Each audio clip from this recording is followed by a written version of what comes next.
Ola a todos e benvidos a un novo vídeo. Neste caso en concreto imos a fusionar dous novos apartados, o apartado número 1, coñecido como a civilización mesopotámica, e o apartado número 2, coñecido como as primeiras sociedades urbanas. A civilización mesopotámica ten a súa orixe aproximadamente no 3500 a.C. Podémola datar como a primeira civilización da historia da humanidade, polo menos ata o que sabemos agora. Entón, poderíamos dicir incluso que ten aproximadamente 5500 anos de antigüidade e xorde en torno ao cuarto milenio a.C. Entonces aquí xórdenos, unha vez temos estes datos sobre a mesa, dúas preguntas fundamentais. Por que neste territorio, por que en Mesopotamia, e en concreto tamén por que tan pronto? A resposta está en dous accidentes xeográficos, coñecidos como o río Tigris e o río Éufrates. Son dous ríos que se localizaban na antigua rexión coñecida como o Crecente Fértil, o actual Oriente Próximo e Medio. E por que eran ríos tan importantes? Pois debido á súa caudalosidade intermitente. É dicir, eran ríos que normalmente estaban sometidos a continuas riadas e isto vai a provocar constantes e regulares inundacións nos territorios da redonda de forma regular ao longo de todo o ano. Evidentemente, estamos nunha rexión, o Oriente Próximo e Medio, desértica, pero estas inundacións van a provocar que os territorios das beiras dos ríos se convirtan en regións, en zonas extremadamente fértiles e, polo tanto, cunha gran facilidade para inculcar o saber da agricultura aos cidadáns que vivían nesa región. Entonces, esta característica geográfica natural vai a facilitar que nesa región se reproduzca moitísimo antes o experimento da revolución do Neolítico antes que en calquera outra rexión do mundo. De feito, os ríos e a auga van ser un factor tan importante no desenvolvemento de Mesopotamia que incluso o seu nome, Mesopotamia, ten unha relación directa con isto. En grego non significa nada máis que terra entre ríos, entre o río Tigris e o río Éufrates. Punto final. A medida que as persoas que poboaban este lugar iban coñecendo e comprendendo sobre todo estes segredos da naturaleza, pois tamén van a empezar a desenvolver toda unha serie de técnicas que lle van a permitir sacar o máximo beneficio destas inundacións e destas riadas. Principalmente a través da construcción de diques, o que lles vai a permitir controlar esas inundacións irregulares e gañar novo territorio para cultivar, así como a construcción de canles acuáticos que conectaban directamente co río e que surcaban os territorios para poder irrigar e dicir drenar a auga sobre os territorios máis afastados dos ríos. Estas técnicas favorecerán, evidentemente, a produtividade desta rexión, o que lle tenderá á sociedade desta redonda unha serie de comodidades que non existían nos outros lugares. Polo tanto, desde moi pronto comezará un rápido crecemento da poboación que nos permitirá pasar dunha civilización máis rural ás primeiras sociedades urbanas, con cidades que sobrepasaban os miles de habitantes. Evidentemente, todo o que acabamos de comentar danos a pista directa de que a base económica desta civilización vai ser a agricultura e, ao mesmo tempo, o sector social máis importante e máis abundante será, sen ninguna dúbida, o campesiñado. Un campesiñado que traballaba as súas terras para cultivar cereais, verduras e legumes, como por exemplo o garbanzo. No entanto, estas terras non eran propiedade súa, senón que eran unha cesión directa por parte do Estado. As terras en sí eran unha propiedade do Estado e, polo tanto, o campesiñado para poder traballar nelas tiña que pagar unha serie de impostos tanto ao rei como ao templo. Un templo que evidentemente estaba administrado polos sacerdotes que, por medio desas ofrendas, eses impostos que pagaban os campesiños, pois facían, digamos, os seus tejemanejes para que os deuses estiveran contentos e protexesen a cidade. Un traballo complementario destes campesiños tamén era a gandería, coa cría da ovella, da vaca ou do carneiro. E, de igual maneira, tamén tiñan que pagar os seus respectivos impostos. Agora ben, a economía non se basaba únicamente en agricultura e gandería, senón que a abundante produtividade que permitirá a agricultura vai a facilitar un aumento da poboación e con iso tamén unha especialización do traballo, aparecendo novos oficios como a artesanía, na elaboración de produtos cotiás como tecidos para a fabricación de roupa ou baixelas cerámicas ou incluso utensilios metálicos. Aínda que, por outro lado, tamén temos os obxectos de luxo, como poden ser xoias ou perfumes. Outro dos oficios tamén moi importantes será o comercio. Un comercio que xa non será simplemente troco, senón que tamén existirá a moeda. E este comercio débese principalmente á existencia de excedentes agrícolas e artesanais, e ao mesmo tempo tamén estaba completamente controlado polo Estado. Un Estado que era quen fijaba as estrategias de comercio con outras cidades ou que simplemente lle cobraba tamén os impostos a eses comerciantes e tamén aos artesáns que eran quen proveían con obxectos e produtos de venta aos mercaderes. En definitiva, vemos como a economía da civilización mesopotámica era puxante e estaba preparada para a creación e a gestación de sociedades moito máis complexas, pasando desa sociedade máis rural ás primeiras cidades. Un exemplo moi claro desta complexidade será a aparición, ou máis ben a invención por primeira vez da escritura en torno ao 3100 a.C., basicamente con dúas finalidades.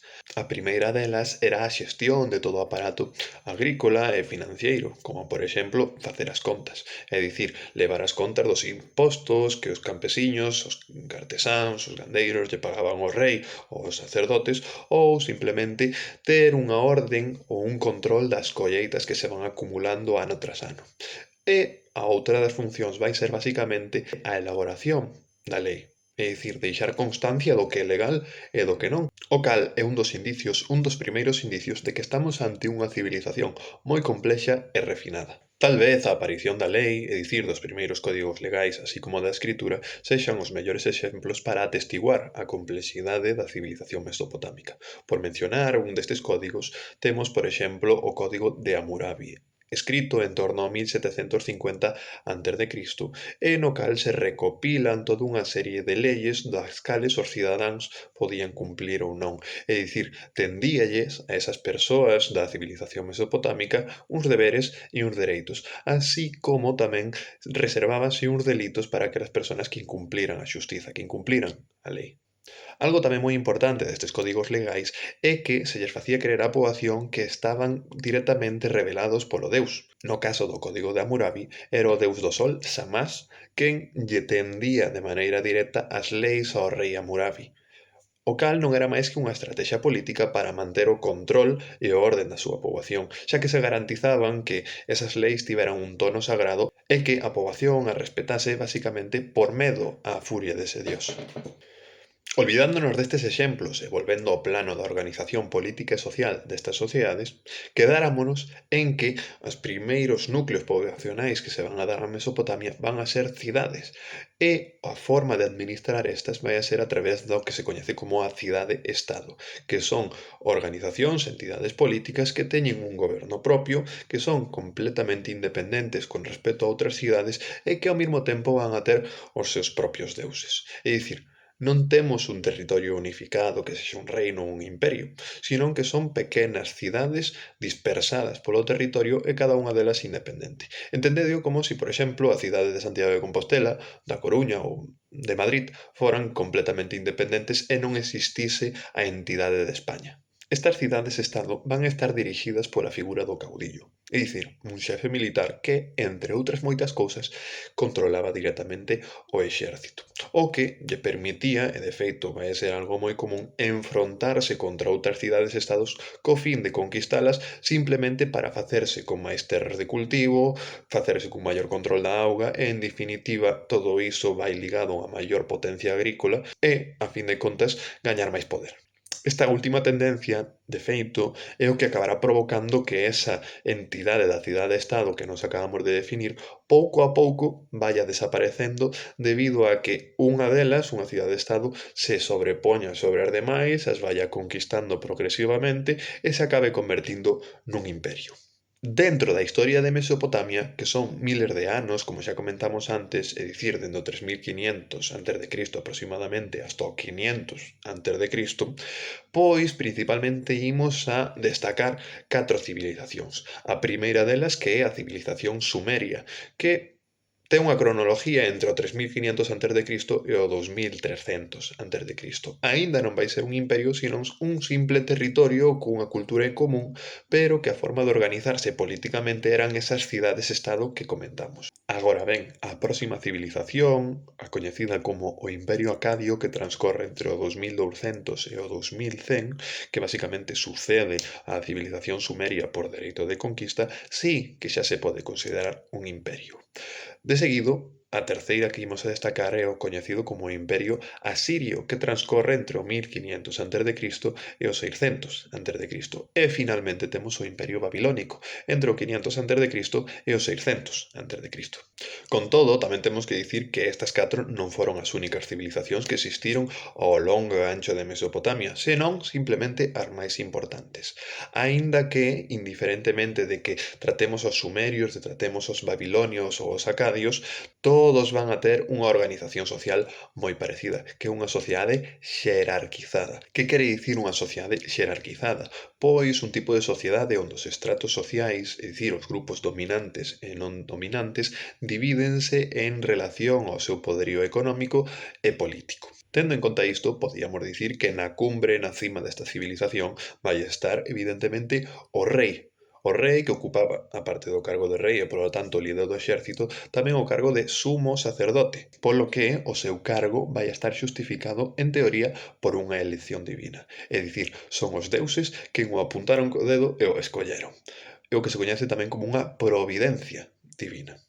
E ao mesmo tempo, este cargo de rei vai ser hereditario, que se transmite de pais a fillos.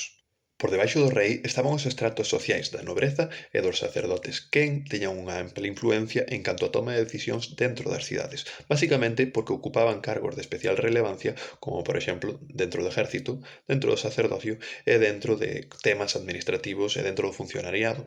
É dicir, normalmente ocupaban postos de recaudador de impostos ou outros cargos que imos a destacar moi importante que van ser os escribáns, aquelas persoas que tiñan baixo o seu poder a capacidade de ler e de escribir, algo moi importante na época se temos en conta que a inmensa maioría da poboación era completamente analfabeta. Se continuamos con este orden xerárquico, por debaixo da nobreza e dos sacerdotes estaban os mercadores, os artesáns e os campesiños, quen, aparte de facer as súas tarefas e os seus oficios xa explicados con anterioridade neste vídeo, ao mesmo tempo tamén tiñan a obligación de participar na construción de obras públicas, como podían ser os canles, templos ou palacios reais. E finalmente temos os escravos, que eran persoas non libres, é dicir, que pertencían a outras persoas e que podían ter esta categoría ben por ser prisioneiros de guerra, ben por contraer unha serie de débedas que non conseguiron pagar. Non entanto, sempre podían volver a ter a posibilidade de gañarse a liberdade se os seus amos llo permitían. Entón, ata aquí o vídeo de hoxe e vémolo no próximo. Chao, chao!